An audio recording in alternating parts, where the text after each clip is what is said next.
الحمدللہ وکفى والصلاة والسلام علی من لا نبی بعد اما بعد فاعوذ باللہ من الشیطان الرجیم بسم اللہ الرحمن الرحیم۔ آج ہم لیکچر نمبر 20 کا آغاز کر رہے ہیں اور آج کے لیکچر میں ہم نبی صلی اللہ علیہ وسلم کی پیاری 3 احادیث پڑھیں گے۔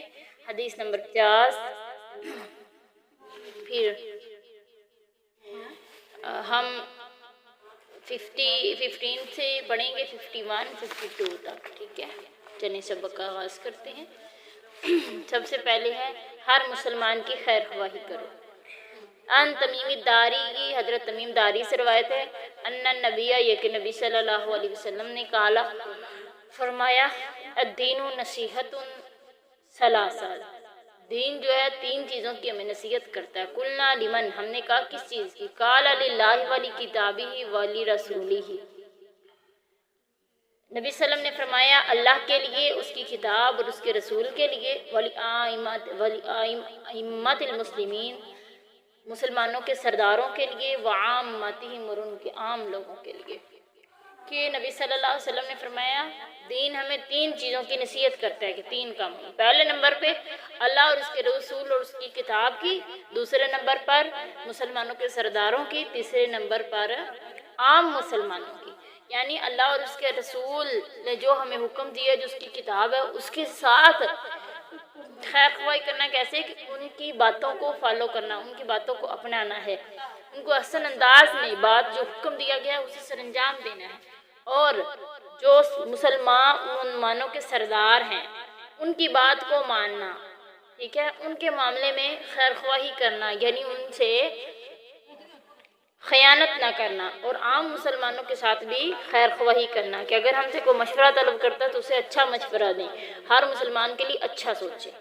آگے حدیث ہے بیٹے اور بیٹی کے ساتھ مساوانہ سلوک کی فضیلت۔ اگر کوئی بیٹا اور بیٹی میں برابر کا سلوک کرتا ہے تو اس کے ساتھ اس کی کیا فضیلت۔ ان ابن عباس، حضرت ابن عباس روایت کالے کہتے قال رسول اللہ صلی اللہ علیہ وسلم، نبی صلی اللہ علیہ وسلم نے فرمایا من کانت لہو انثی، جس کی بیٹی ہو، ولم یدھا نہیں وہ اسے ذلیل کرتا، ولم یہنہا، اور نہیں وہ اسے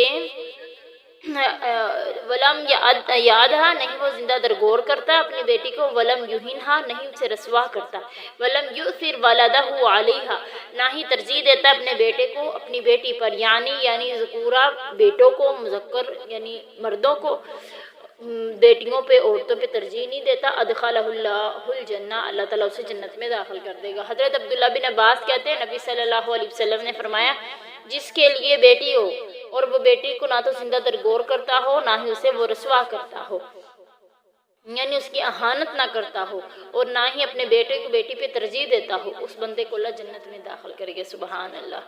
تو کس طرح برابر سلوک کرنا ہے کہ بیٹی اور بیٹی میں وراثت میں برابر کا سلوک کرنا ہے۔ یہ نہیں کہنا کہ بھئی بیٹی کو جہیز دے دیا، اب وراثت میں کوئی حق نہیں ہے۔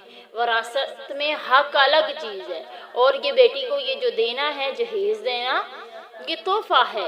جس طرح بیٹے کی شادی پہ حق مہر دیا جاتا ہے، لڑکی کی بری بنائی جاتی ہے، سب کچھ کیا جاتا ہے، اس طرح بیٹی کے بھی کیے جاتے ہیں۔ جس طرح لڑکے کام کاج کرتے ہیں، وہ کاروبار کرتے ہیں، تو لڑکیاں بھی تو گھر میں رہ کے اپنے گھر کی، اپنے باپ کی عزت کی جنازہ نہیں نکالتی، بلکہ اپنے گھر کے باپ کو، اپنے باپ کے گھر کو اپنا گھر سمجھتی ہیں، اور اس گھر کی صفائی ستھرائی ہر طرح کا خیال رکھتی ہیں، کمی بیشیوں کو سب کو قبول کرتی ہیں۔ تو یہ کیا ہے، وہ اگر حق سمجھتی ہیں تو ان کا بھی حق ادا کرنا والدین کے ذمے ہے۔ یہ نہیں کہ وراثت سے اسے حق نہیں دیا جائے گا، وراثت سے بھی حق اسے دیا جائے گا۔ اور جس طرح بیٹے کے پیدا ہونے پہ خوشیاں منائی جاتی ہیں، اس طرح بیٹی کے پیدا ہونے پہ بھی خوشیاں منائی جائیں۔ آج ہمارے معاشرے میں ایسا بہت عام ہو رہا ہے کہ بیٹا پیدا ہوتا ہے تو مٹھائیاں بانٹی جاتی ہیں، بیٹی پیدا ہو تو کچھ بھی نہ۔ تو یہ تو بیٹی کے پیدا ہوتے ساری بتایا جاتا ہے کہ تم اتنی اہم نہیں ہو جتنا اہم بیٹا ہے۔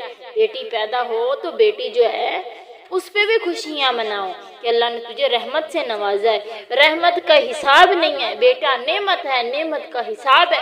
اللہ تعالیٰ فرماتے ہیں قرآن کے اندر، اللہ تعالیٰ فرماتے ہیں تسألن یومئذ عن النعیم ثم لتسألن یومئذ عن النعیم، تم سے نعمتوں کے متعلق سوال کیا جائے گا۔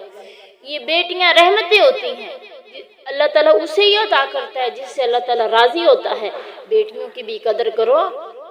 نبی صلی اللہ علیہ وسلم کی حدیث سے فرمایا، اگر کوئی بندہ اپنی 2 بیٹیوں کو پال پوس کے اچھی تربیت کرتا ہے، ان کو پیار محبت کرتا ہے، اچھے گھرانے میں شادی کر دیتا ہے، کل قیامت جنت میں وہ میرا یوں ہمسایہ ہوگا۔ آپ صلی اللہ علیہ وسلم نے اپنی دونوں انگلیوں کو جوڑتے ہوئے کہا کہ وہ اس طرح میرے ساتھ ہوگا، یعنی میرا ہمسایہ ہوگا۔ ایک بندے نے چیخ کے کہا، اللہ کے نبی جس کی بیٹی ہے کو فرمایا جس کی ایک بیٹی ہے وہ بھی اچھی تعلیم و تربیت کا بندوبست کرتا ہے، وہ بھی جنت میں میرا ہمسایہ ہوگا۔